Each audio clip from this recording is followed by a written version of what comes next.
What's up, folks? It is once again your doctor, Dr. Remy LeBeau, and I'm here in the X-Lair to give you what you need to get through yet another day with the X-Men statue withdrawal syndrome. Fear not, my friends. Today you are getting a double dose of Rogue, which is always a great treatment to help you quell your never-ending fever for more X-Men statues. Today we've got a showdown video. One Rogue versus another. Which Rogue is better? Is it modern Rogue, just released by Bowen Designs? Or is it classic Rogue, released by Bowen Designs maybe like 2 years ago?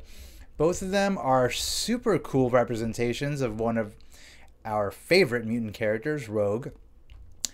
Each one represents a different era. They each have a completely different style to them as far as their overall design, but they both do capture a very cool sort of flying quality, which, you know, is always a plus to have a character be represented in a way that is exhibiting their mutant power. So, I mean, there's just a lot to like about both of these statues. So I think it's going to be really hard for me to decide which statue is better, and I'm sure everybody watching this video has her or his own opinion about which statue is better. And so, you know, if you do, you know, feel free to chime in on the comments here or on the comments on my blog. But of course, in the end, by the time you give your comments, I will already have given my comments because this video will have been shot before then. So you're not going to be able to sway my opinion, unfortunately for you. But that's not what this is about. This forum is about, like any forum online, it's about expressing opinions, and everybody has a right to their own, and no opinion's better than any others unless it's mine. I'm just kidding. Everybody's opinion is as valuable as mine. But in this particular video, I'm going to express my opinion. So let's get to the fun, shall we? Let me give both of these statues a nice twirl. You can see there's just quite a bit to like here. A lot of great detail is in both of these statues. So let's get started on the bases. The bases are both very cool. They're X bases, but they really don't do much more than just provide sort of a starting point for the statue.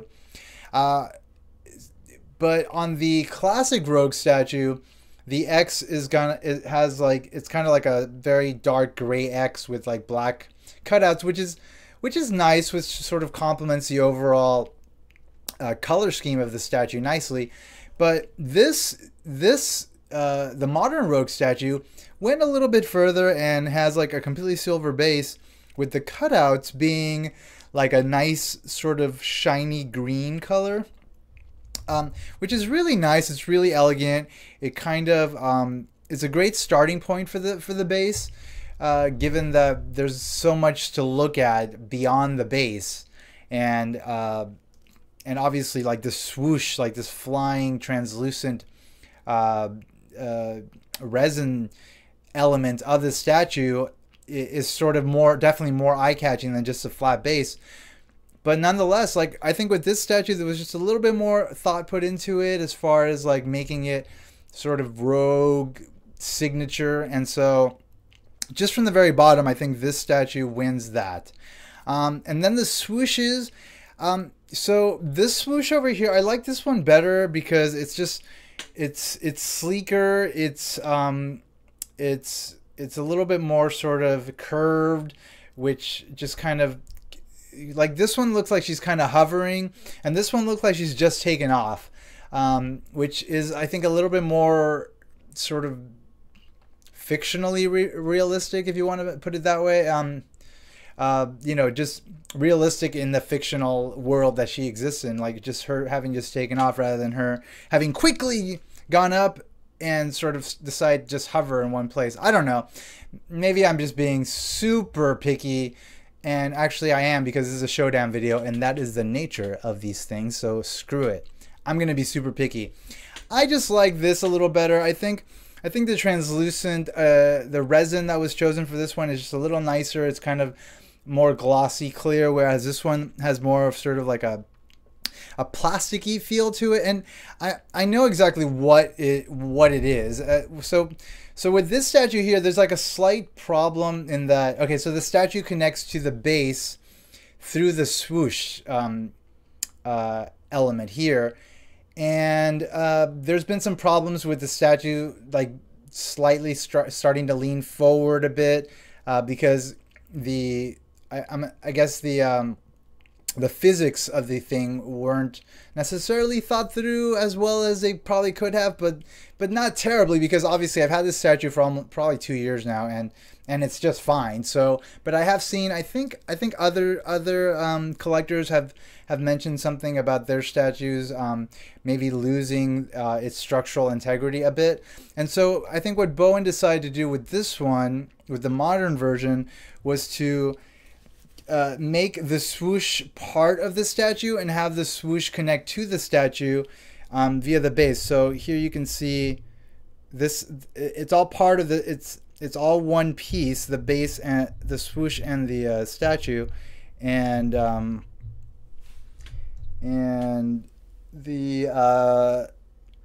so it's, I guess it's a little bit more sort of stable, and that's also why she's not quite at it as much at an angle like flying up, because I think just structurally it maintains the integrity of the statue better. So I can't really fault it as far as like that characteristic. I can't say that the characteristic on this statue of the swoosh is better than this one just objectively, because it's not an objective sort of situation. It's a very subjective. It's subjective to the needs of just anything that's being created in relation to the force of gravity. So I'm gonna skip that as sort of like a deserving of a point for this one. So this one's still kind of on top here. Then moving up to the statue, I really love the metallic green on the classic statue for her costume. I think it was a really nice choice that was made. It contrasts really nicely with like the matte, not metallic, matte black elements of the costume. So there's just like a really great sort of overall effect that this statue has, given the colors that were chosen, given the contrast between the metallic paint and the matte paint. So it's just beautiful. It's just a really beautiful representation of this particular costume, which you know is a nice costume. I always thought it was a nice costume, but it was never such a sort of a standout costume for me. But seeing it in this form, in this three-dimensional form, it just kind of takes on a completely different life and gives and sort of exudes like a quality that is unexpected and really elevates the overall aesthetic value of the statue. So that's this costume. So I love this costume though over here. This is like more recent costume of Rogue's. It's a really great design. I love the X's all over the place. The one on her belt, the one on her chest, the X's on her arms. I love the white and black color scheme. I think it's a really great scheme. And the little pouches on the side of the costume, although they just kind of seem useless as far as like practicality goes, look really freaking great. Like they just, again, enhance the quality of the overall look of the costume. I love the scarf, the flowing scarf, which is also white. I mean, okay, so as far as like the design of the costume, I like the design of this costume better than I like the design of this costume. But as far as like the execution of the costume goes, I think I like this one better. I think I like the green here. I like everything that they did, but I just like this green so much better. It's like that pure sort of like tree green, you know, like leaf green, like dark leaf green that's like but painted in a metallic color. So really pops, like really stands out really nicely. Whereas the green here, it's like a dark green, but it's like it's a little bit more subdued, and like I'm not saying that it's bad in any way, but again, this is a Showdown video, so I have to make a determination of what's better. So ultimately, because the green doesn't really pop in the same way that this one does. And the contrast between the white and the green is nice here, but the contrast between the green and the black here is so much nicer. I'm going to have to give the costume to this statue over here. So far, we're kind of at a draw. You know, the base on this one is better than this one. The costume looks better on this one. The design is better on this one, but I can't measure the overall quality of the statue based on the design of the costume, because that's more of something that were choices of the comic book artists that were creating these designs at the various eras. So, but I guess ultimately when you're making the decision of which statue to get, if that's indeed what it is that you are doing, trying to decide which Rogue statue to get, I guess ultimately the design of the costume does factor into, you know, which statue you're going to get. Now it could be in relation to, you know, the connection you have to a particular era. You know, you might have read the modern era and not read the classic era, or vice versa, and so that is why you prefer one look over another. But if you're not, if you're just an overall lover of Rogue and an X-Men fan and have read all the eras, then I guess the look of the costume is going to be a factor then in terms of how it plays into the look of the statue, given all the elements of it. So just as far as aesthetic value for the statue, I guess it is an important feature for a statue, the actual costume that the character's wearing. So I love, like I said, I love how this costume looks, but I like this costume better just on purely sort of on the costume criteria level. And so I think this statue is kind of winning right now. This statue is kind of winning. So let's get to the last important feature of these statues, and it's going to be the face and the hair. It's a toughie, people. It's a toughie. I really like the big hair on Rogue here, and I think it was done really well. I forget who sculpted this. I think it was Mark Newman. I don't really want to lift her up right now to figure it out, but whoever it was did a really nice job with making the big full Rogue hair that she had during this era. So it's really nicely done, and her face is really beautiful. It kind of has like a face. She kind of looks like a Disney princess. She kind of looks like Belle from Beauty and the Beast, but she's great. Like, she looks beautiful and she's fantastic. This Rogue over here, she kind of has like a Cate Blanchett look. Now that I think about it, I just watched the Oscars last night, and Cate Blanchett did a nice speech. She kind of, this is like the Cate Blanchett Rogue. Like, if Rogue were to be played by Cate Blanchett, this is what she would look like. So hopefully there will be a movie in the future where we maybe get an older Rogue played by Cate Blanchett. I'd be for it. I'm sure you would as well, or not. I don't know. Chime in. Tell me. Or not. No worries. Either way. I don't know. It's like, I really like it, but like I don't like that much, and didn't usually like too much about the overall character design of this modern version of Rogue is the ponytail. I don't like necessarily her hair in a ponytail. I kind of like it kind of big and free and flowing. It just kind of gives her more of that sort of, I don't know, that beautiful Rogue quality that is just kind of signature for Rogue. Like, she is like a Southern belle, you know. She's got like these beautiful looks, which is important because it sort of emphasizes the sort of tragic nature of her character, that, you know, she's so beautiful but she's incapable of touching other people, and like and so she's always got people hitting on her. Gambit is obviously a great example, but she can't touch them. Like, and so it's such a great sort of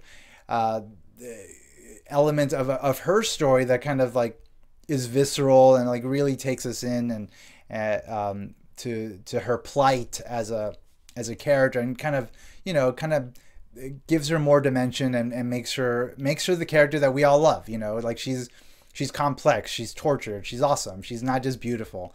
And so the big hair is sort of kind of signature of that. And with this statue here and with this design, they kind of tone that down a bit. So for me, I like the big hair on this one better. The faces are the same, but I kind of like the big hair on this one better. I kind of like the look of the costume on this one better. Folks, I think we have a draw. I think there's like a serious draw here. I cannot say that one Rogue statue is better than the other. Like, they're both beautiful. They're both beautiful statues of Rogue. I love Rogue. I know a lot of you love her as well. Bowen Designs hasn't made too many Rogue statues. They've made 3. The third one is back here. You can kind of see here in my 90s display back here, right behind me. That one's not the greatest Rogue statue, but it's fine. I think they can redo that one though. But these two statues I think are on par. They're both beautiful. They're both well executed. They're both impressive to look at. They're both great to have in a collection. If I were you, I would get them both if you could, if you can. If you can't get them both, I wish you luck making the decision on which one to get, because they're both worth getting, I think. And I am super happy to have them both. Anyway, that's it for this showdown, folks. Fortunately, no statue was broken in the filming of this showdown video, so thank goodness for that one. I want to thank you all for coming on my site. My YouTube channel is Dr. Remy LeBeau's X-Layer. If you haven't already subscribed, you have the option to do so. There's definitely more stuff coming up.